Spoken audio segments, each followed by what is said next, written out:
Diversidad en la gestión social sostenible. En esta clase se desarrollan como subtemas el género como categoría de análisis cultural, socioeconómico y político y las identidades según orientación sexual. El género como herramienta para el análisis cultural, socioeconómico y político de los territorios.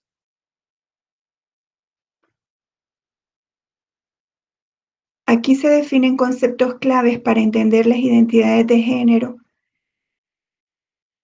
a partir de los aportes hechos por el enfoque de género como categoría de análisis cultural, socioeconómico y político. El género, una categoría de análisis cultural. En ese sentido, los géneros son entendidos como las características consideradas propias de mujeres y hombres en función de su cuerpo biológico al cual se ha asignado un sexo.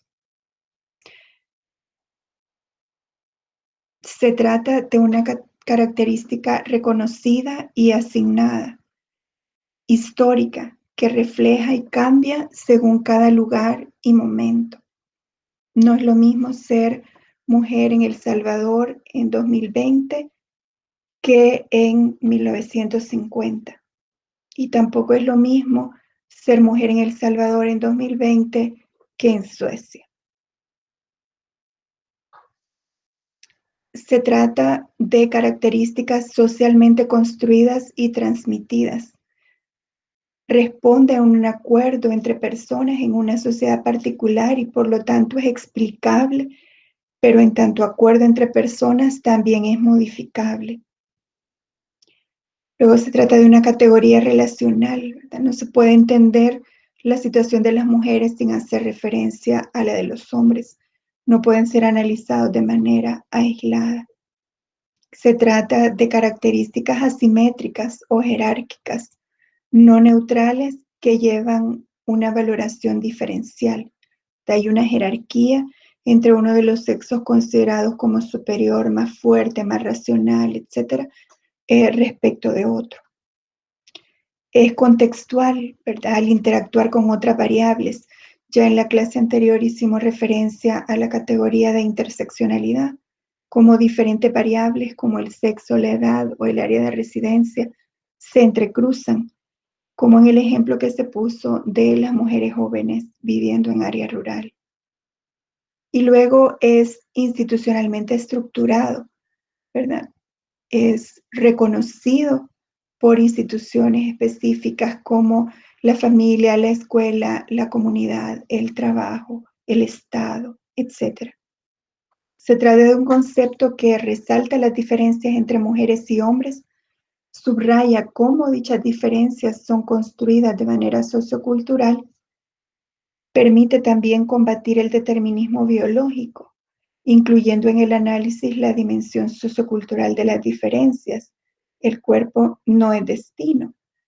Y también permite identificar, distinguir y relacionar los aspectos naturales con los culturales. A la base de este concepto está la distinción entre sexo y género. El sexo es una característica física con varias dimensiones.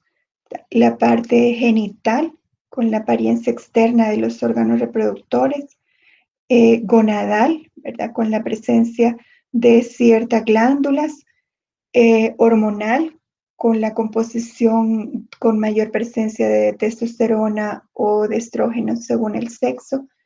También responde a una configuración cerebral, ¿verdad? Tiene características cromosomáticas, ¿verdad? Y también físicas en términos de la apariencia. Por eso, generalmente, ¿verdad? Cuando una niña o un niño nacen, el sexo se asigna por simple inspección. Y eso es correcto en el 99% de los casos, pero hay un margen de error en donde la apariencia física no coincide con el resto de las características, ¿verdad?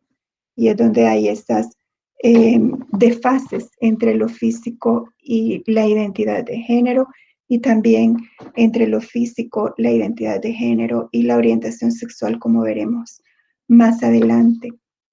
Entonces, el sexo es una categoría dicotómica, ¿verdad? Que oscila entre hembra y macho, pero hay en el intermedio, entre estos blancos y negros, una gama de grises que tiene que ver con la intersexualidad y algunas transexualidades. En cambio, el género tiene que ver con las ideas, acciones y comportamientos que socialmente se adjudican a un cuerpo sexuado. Oscila entonces entre femenino y masculino, con una gama de grises entre transgenerismos, cisgenerismos y androginias.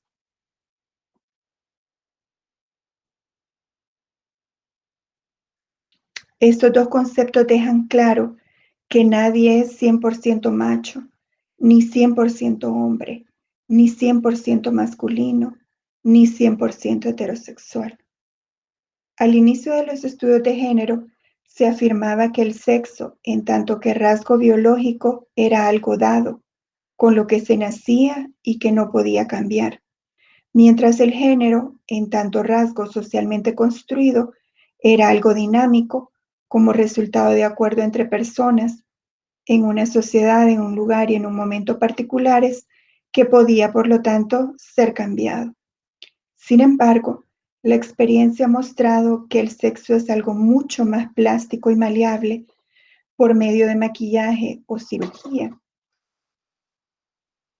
mientras que el género es mucho más resistente al cambio. Conceptos claves derivados del carácter cultural de los géneros son la identidad de género, cisgénero, transgénero, el género binario o género fluido, ¿verdad? Que va más allá de esta dicotomía, la orientación sexual, la diversidad sexual relacionada con la comunidad LGTBIQA+, la discriminación, el sexismo, los estereotipos de género, los prejuicios de género. Vamos a utilizar el concepto de discriminación para introducir otros conceptos importantes en la discusión sobre identidades: sexismo, patriarcado y masculinidades. Según la Convención sobre la eliminación de todas las formas de discriminación contra la mujer, CEDAW por sus siglas en inglés, que es ley del país desde el 2 de junio de 1981, cuando fue ratificada, la discriminación contra las mujeres es toda distinción, exclusión o restricción basada en el sexo que tenga por objeto o por resultado menoscabar o anular el reconocimiento, goce o ejercicio de los derechos humanos y libertades fundamentales de las mujeres en diferentes esferas de la vida política, económica, social, cultural, civil u otra, independientemente de su estado civil, sobre la base de que se reconoce la igualdad de hombres y mujeres en dignidad y ante la ley. De hecho, la discriminación experimentada en nuestra sociedad es como una hidra de 3, 5, 9, 100 o 1000 cabezas, que regenera 2 cabezas por cada una que pierde o le es amputada. En ese sentido, el sexismo es la ideología patriarcal basada en la superioridad de la capacidad de aprender o de conocer de un niño respecto de una niña o de un hombre respecto de una mujer, y se expresa en actos de discriminación de lo que piensa, siente y hace una niña estudiante, una mujer investigadora o una mujer funcionaria pública en razón de su sexo. Se trata de un tipo de discriminación basado en el sexo que se manifiesta en diferentes áreas de la vida. Aquí está definido en función de la educación o de la investigación, pero igual puede aplicarse para la generación de ingresos, el desarrollo económico, la participación política. Según Margaret Ashler, un trabajo publicado en 1988 y citado por Alda Facio en 1992 en su libro Cuando el género suena, cambios trae, el sexismo tiene al menos estas 7 manifestaciones. El doble parámetro, ¿verdad? O doble moral por el cual se juzga una misma conducta de manera diferente si la persona que la realiza es una mujer o un hombre. Por ejemplo, el don de mando, en el caso de las mujeres, generalmente es interpretado como un rasgo negativo, mientras que en el caso de los hombres es considerado un rasgo clave de su liderazgo, su fortaleza y el resto de capacidades.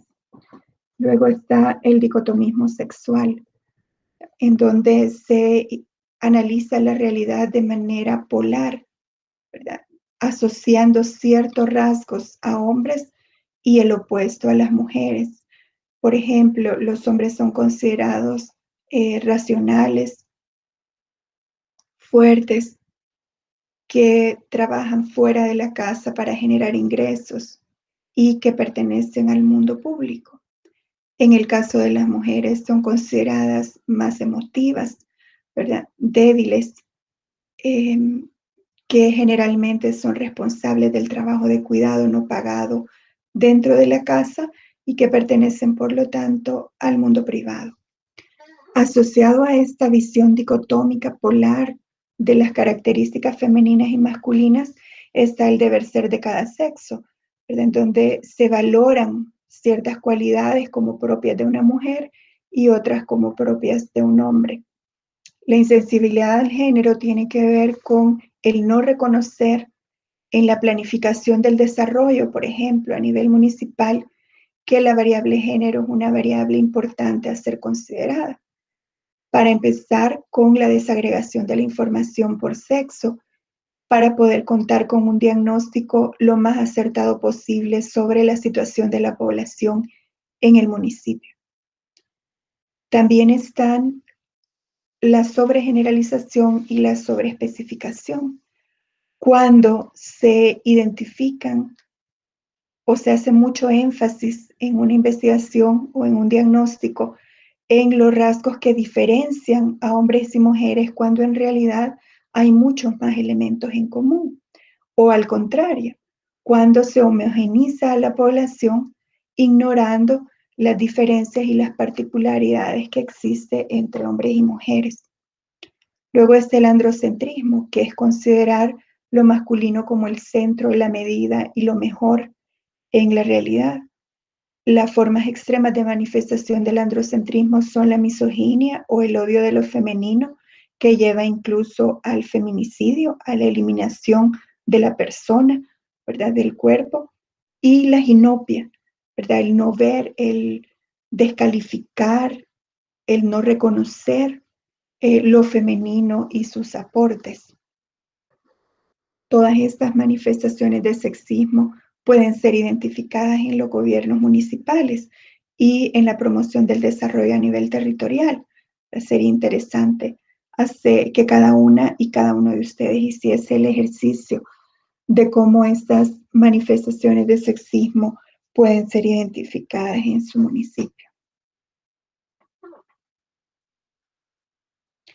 Pese a sus múltiples manifestaciones, la discriminación experimentada es solo la punta del iceberg en el centro del lago Lerna. La ideología o forma de pensar propia de una forma de organización social particular. La hidra es solo la guardiana latente y letal de la entrada al inframundo. El patriarcado viene de la palabra latina pater o padre y del griego archein o gobernar. Significa el gobierno y la dignidad del patriarca, incluyendo el territorio de jurisdicción y el tiempo de duración. Se trata de un tipo de sociedad en la cual los hombres tienen un rol central de liderazgo político como sujetos de derecho, autoridad moral, control de la propiedad de sus objetos y de la custodia de sus hijos. Y entre sus objetos están la tierra, la vivienda, el ganado y las mujeres.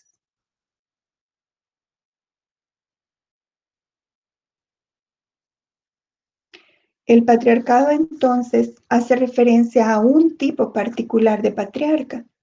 Se trata de un hombre que reúne las siguientes características en tanto macho alfa: blanco, occidental y del norte, urbano, educado, racional, del lado de la cultura que domina y transforma la naturaleza, propietario, jefe de familia que provee, heterosexual, fuerte y viril. Lo importante aquí es llamar la atención sobre el hecho de que el patriarcado no solo afecta a las mujeres, sino también a los hombres, sobre todo a quienes no se ajustan a este ideal de macho alfa. Podríamos usar esta lista como una lista de chequeo para que cada uno y cada uno verifique, ¿verdad?, si cumple o no con estas características del patriarca. La hidra solo fue vencida por el fuerte Hércules, como el segundo de sus 12 trabajos, con la ayuda de su ingenioso sobrino Iolao, quien quemó un bosque, no muy ecológica la alternativa, y con los tizones cauterizaba la herida de la cabeza cortada, impidiéndole resurgir. Los hombres y las mujeres que hemos nacido en una sociedad patriarcal somos los agentes de su reproducción, pero también de su transformación. Lo mismo sucede con otras instituciones como la familia, la escuela, la iglesia, los medios de comunicación y las redes sociales, cuales identifican entonces como los restantes 10 trabajos de Hércules para poder superar el sexismo en una sociedad patriarcal. Es decir, la pregunta clave es entonces, ¿qué condiciones sociales se necesitan en sus municipios para pasar de la masculinidad hegemónica y tóxica de los hombres alfa a los hombres omega o beta y construir masculinidades alternativas?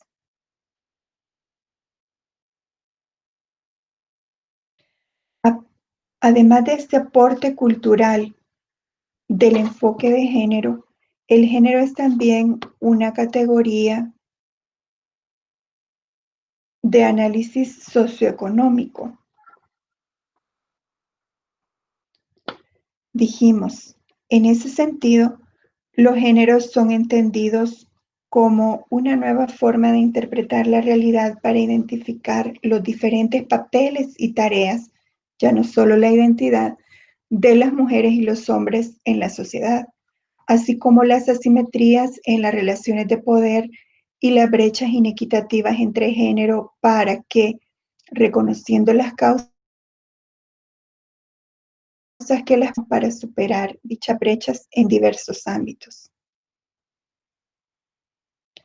Conceptos claves son la división sexual del trabajo, por la cual se considera que los hombres realizan el trabajo que genera ingresos fuera de la casa, ¿verdad? Y que se concentran en ciertas actividades como vigilancia, construcción,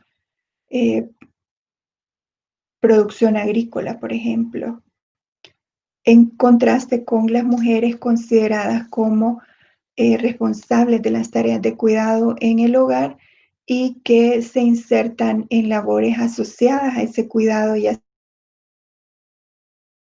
sea en salud o en educación, en ciertos sectores de la manufactura como la maquila, que tiene que ver con la preparación de alimentos o la preparación o la elaboración de ropa.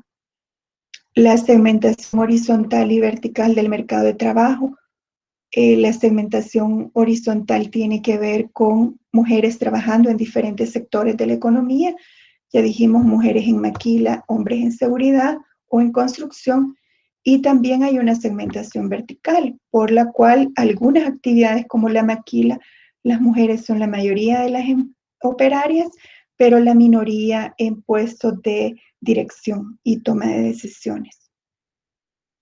Los roles de género, los diferentes papeles que se juegan, las brechas de género que existen en cuanto a educación y salario, por ejemplo, la doble y hasta triple jornada de trabajo en donde las mujeres agregan al trabajo de cuidado en la casa, el trabajo de generación de ingresos en o fuera de la casa y el voluntariado comunitario para asegurar el acceso a servicios como agua potable o a bienes como la tierra y la vivienda.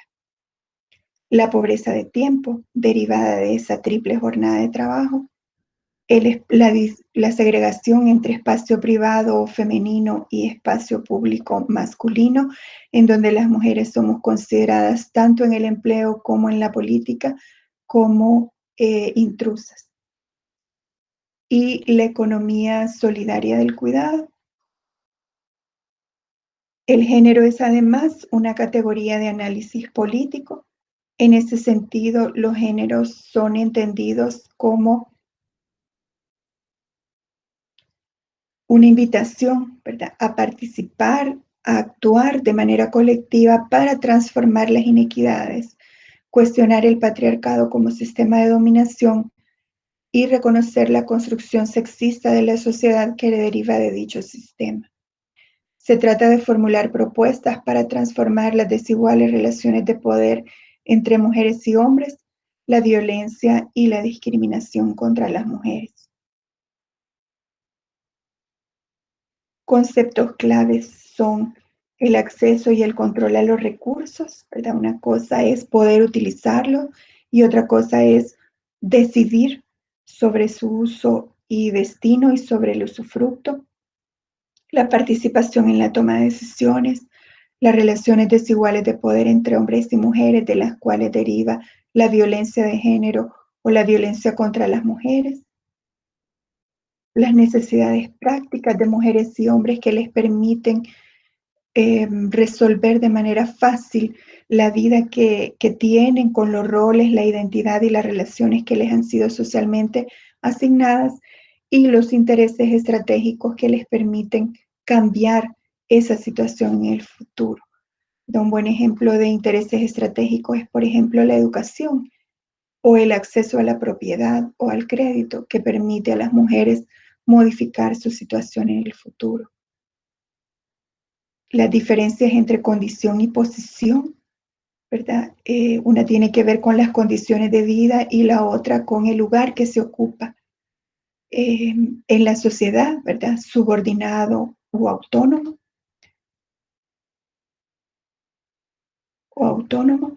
El empoderamiento, ¿verdad? Que tiene tres vertientes. Es el empoderamiento de las mujeres en sí mismas, como mujeres respecto del control, por ejemplo, de su cuerpo y la toma de decisiones sobre la salud sexual y reproductiva. Luego, el empoderamiento ¿verdad?, que tiene que ver con la habilitación para el trabajo y el rol que juegan en la familia. Y luego, el empoderamiento ¿verdad?, que les permite realizar acciones colectivas para transformar la realidad.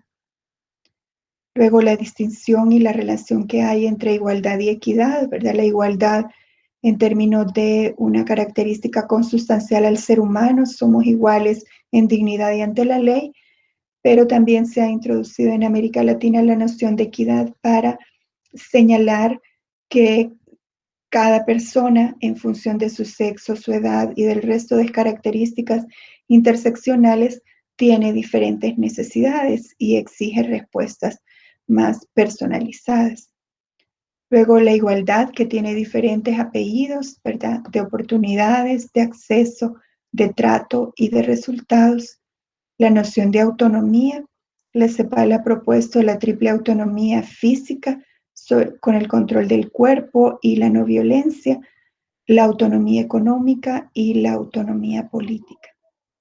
Luego, las acciones positivas o afirmativas que permiten corregir brechas. la discriminación positiva y la paridad.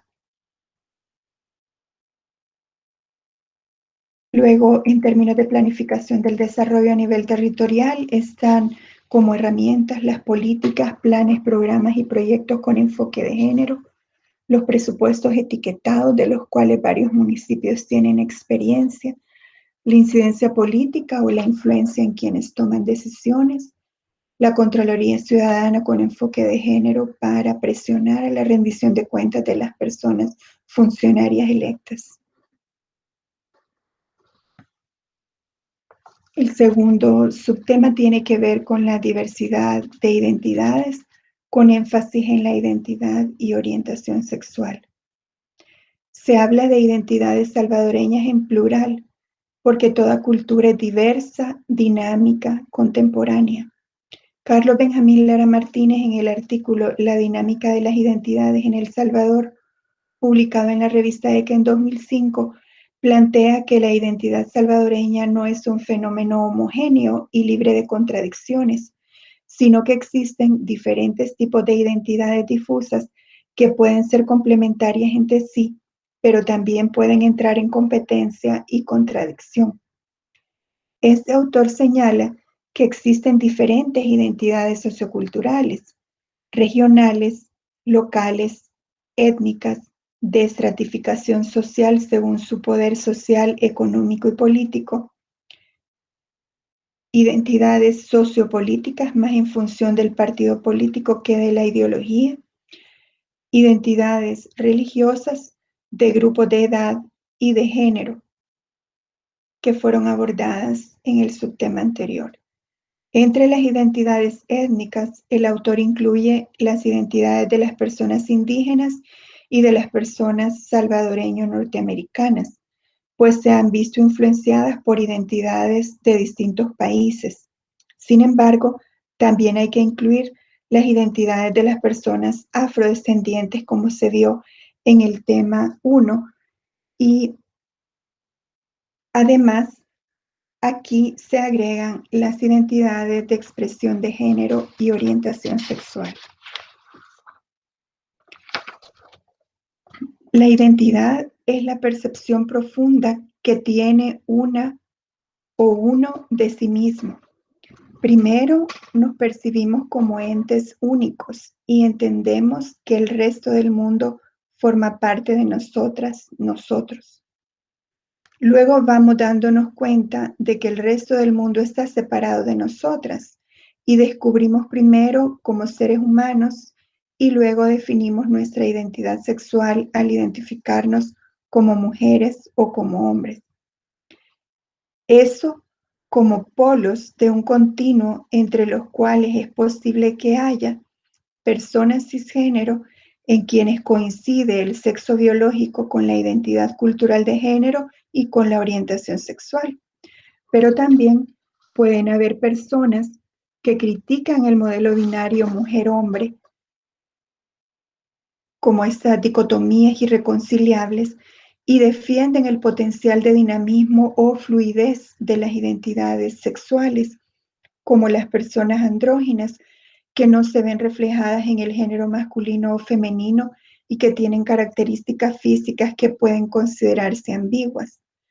Las personas transgénero que no están de acuerdo con el rol social que les han adjudicado en función de su apariencia física y no de la percepción profunda de sí mismas. Las personas queer que no se sienten ni hombre ni mujer. Y las personas de sexo fluido que a veces se sienten hombres y a veces mujeres. Junto con una identidad sexual, las personas tenemos una orientación sexual en función de la persona de la que nos enamoramos y o a la que deseamos. Así, si se trata de una persona de nuestro mismo sexo, se habla de homosexualidad. Si es de una persona del otro sexo, se habla de heterosexualidad. Otra vez, esos como polos de un continuo, entre los cuales es posible que haya, siguiendo las siglas de la comunidad LGBTIQA+, mujeres lesbianas atraídas por otra mujer física, emocional y espiritualmente, hombre gay atraído por otros hombres, bisexuales que sienten deseo sexual y o enamoramiento por personas de ambos sexos, trans, como en transgénero, que criticando el binarismo hombre-mujer transitan entre el sexo asignado al nacer y el género opuesto, pero sin modificar su cuerpo. Transexuales que transitan entre el sexo asignado al nacer y el género opuesto, pero que necesitan modificar físicamente su cuerpo hasta donde decidan. Travestis que disfrutan llevando ropas que normalmente corresponden al género opuesto, jugando con una doble identidad sin que esto determine sus preferencias sexuales. Intersexuales que nacieron con ambos sexos físicos. Queers o personas trans disidentes que no se identifican ni como hombres ni como mujeres, sino como una tercera categoría aparte, como una identidad intermedia o sin identidad específica. Asexuales que no sienten atracción sexual hacia ninguna otra persona, aunque se puedan enamorar. También podríamos asociarla con personas aliadas o aliados políticos que, siendo heterosexuales, apoyan la agenda política del movimiento LGBTIQA+. Y un más inclusivo, aunque en realidad el alfabeto no nos alcanzaría si incluimos en el orden a las personas androsexuales, demisexuales, pansexuales, polisexuales y un largo etcétera. Por lo que el signo más nos invita a considerar la libre orientación sexual como un derecho humano en el marco de una sociedad democrática, respetuosa e inclusiva. A partir de toda esta discusión sobre identidades de género y orientación sexual, podemos identificar los siguientes retos para la gestión social sostenible. Primero, es importante contar con conocimientos sobre identidades, roles y relaciones según sexo, género y orientación sexual para poder superar los prejuicios, ¿verdad? Las ideas previas no sometidas a juicio, creídas de manera acrítica en función de lo que la sociedad dice o lo que algunos sectores de la sociedad dicen. Luego se necesita contar con herramientas para poder analizar la realidad a nivel territorial de manera coherente con esta visión más inclusiva de los diferentes grupos sociales. Aquí se ha hecho énfasis en la identidad según sexo, género y orientación sexual, pero puede ser aplicado para personas de diferentes edades, de diferente área de residencia, nivel educativo, nivel de ingreso, afiliación política o creencias religiosas, ¿verdad? El llamado es a una gestión social no solo sostenible, sino también inclusiva. Por eso hemos hablado ya anteriormente sobre la noción de interseccionalidad, como diferentes variables, ¿verdad? Diferentes características de las personas interactúan con sus necesidades y con sus propuestas de desarrollo. Y la importancia también de generar respuesta, ¿verdad?, a demandas y propuestas específicas por parte de diferentes grupos de la población. Ese es un reto planteado sobre todo a los gobiernos municipales. Y seguramente entre todas y todos podemos identificar otros retos de la diversidad y la inclusión a nivel territorial.